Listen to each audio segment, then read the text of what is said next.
सुबह का वक्त था। शहर जाग रहा था, दुकानें खुल रही थीं, लोग अपने कामों पर जा रहे थे। चिन्नू अपनी पीली शर्ट जिस पर काली लिखाई में चिन्नू लिखा था और नीली चड्ढी पहने सड़क किनारे आहिस्ता आहिस्ता चल रहा था। अचानक उसकी नज़र एक बेंच पर पड़े बैग पर गई। चिन्नू रुका, इधर उधर देखा, कोई नहीं था।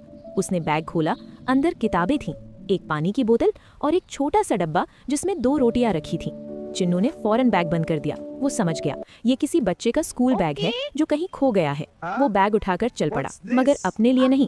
चिन्नू हर आने जाने वाले को दिखाता, मगर कोई उस बैग को पहचान ना सका।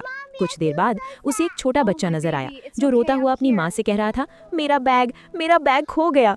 चिन्नू फौरन दौड़कर उनके पास पहुंचा और आहिस्ता से बैग आगे कर दिया। बच्चे की आंखें चमक उठी, यही है मेरा बैग।